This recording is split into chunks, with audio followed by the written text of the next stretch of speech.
Christian religion को belong करते हैं तो आपकी शादी और रजिस्ट्रेशन किस कानून के अंतर्गत और किस प्रक्रिया के अंतर्गत होगी, इसी वीडियो में हम लोग बात करेंगे। शुरू से अंत तक बने रहें जिससे आपको पूरी प्रॉपर जानकारी इंफॉर्मेशन मिल सके। मैं हूं अशोक पांडे, आप सभी का स्वागत करता हूं। अगर आप नए हैं, सब्सक्राइब करना बिल्कुल भी ना भूलें जिससे आपको इसी प्रकार के कानूनी लेटेस्ट इंफॉर्मेटिव वीडियोस मिलते रहें, आप तक पहुंचते रहें।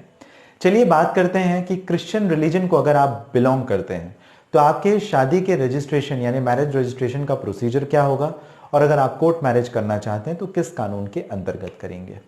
हिंदूज के लिए मैंने आपको बात किया था कि हिंदू मैरिज एक्ट 1955 एप्लीकेबल है, जो कि जैन, सिख, बौद्धिस्ट के लिए एप्लीकेबल है, साथ ही हिंदूज के लिए एप्लीकेबल होती है।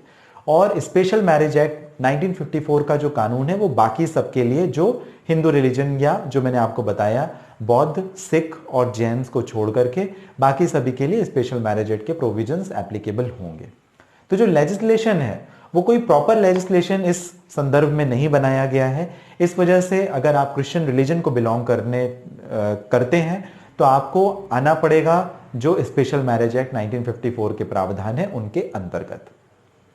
जो लेजिस्लेशन है इसके लिए बनना चाहिए वो एक दूसरी बात है, लेकिन फिर भी फिलहाल हम लोग बात करेंगे एनफोर्समेंट किस तरीके से होगा।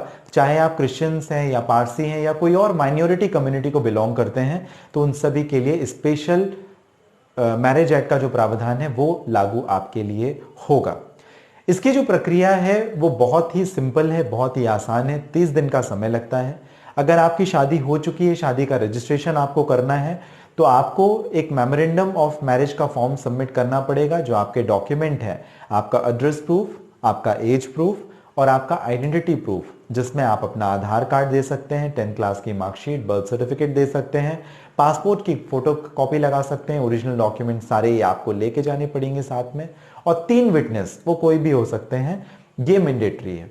फर्स्ट डेट ऑफ हियरिंग में इंटेंशन ऑफ मैरिज नोटिस, अगर आप कोर्ट मैरिज करना चाहें तो, या इंटेंडेड मैरिज नोटिस सर्व होता है, जो सेम कंसर्न जुरिस्डिक्शन के मैरिज रजिस्ट्रार ऑफिस जहां पर आप शादी करने वाले हैं वहां पर अफिक्स किया जाता है। और उसके बाद 30 दिन का समय रहता है। ये ऑब्जेक्शन के लिए होता है। मान लीजिए किसी को कोई तकलीफ है, किसी को कोई प्रॉब्लम है, किसी को आपत्ति देनी है, तो इस 30 दिन की अवधि के भीतर, समय के अंदर वो ऑब्जेक्शन कर सके। और अगर इस प्रकार का कोई ऑब्जेक्शन नहीं आता है तो जो कंसर्न मैरिज रजिस्ट्रार हैं वो अंडर सेक्शन जो स्पेशल मैरिज एक्ट में दिए गए हैं सेक्शन 4 का कंप्लाई करते हुए, अगर आपकी वैलिड कंडीशन है, वैलिड कंसेंट है, आप प्रोहिबिटेड डिग्री में नहीं आते हैं, आपकी उम्र 18 साल 21 साल से ऊपर है, तो आपको मैरिज सर्टिफिकेट ग्रांट कर देते हैं और आपकी शादी हो जाती है। कोर्ट मैरिज हो जाती है या मैरिज रजिस्ट्रेशन करना है तो मैरिज रजिस्ट्रेशन भी आपका हो जाता है। तो आपके लिए क्या कानून रहेगा? कानून बहुत स्पष्ट है। स्पेशल मैरिज एक्ट जो प्रक्रिया मैंने आपको अभी एक्सप्लेन की, वही प्रक्रिया आपको अपनानी है। हिंदूज के लिए भी है, क्रिश्चियंस के लिए भी है, मुस्लिम्स के लिए भी है, पारसीज के लिए भी है, या कोई और अगर कम्युनिटी बिलोंग करते हैं उनके लिए भी है। Special marriage act is a secular law, तो वो आपको मदद करेगा। उसमें आप एप्लीकेशन अपना दे सकते हैं कोर्ट मैरिज से भी रिलेटेड, और अगर मैरिज रजिस्ट्रेशन से संबंधित आप डालना चाहें तो भी। अगर आप किसी विदेशी से शादी करना चाहते हैं, किसी बाहरी व्यक्ति से शादी करना चाहते हैं, तो भी आप स्पेशल मैरिज एक्ट के अंतर्गत आवेदन दे सकते हैं, एप्लीकेशन सबमिट कर सकते हैं।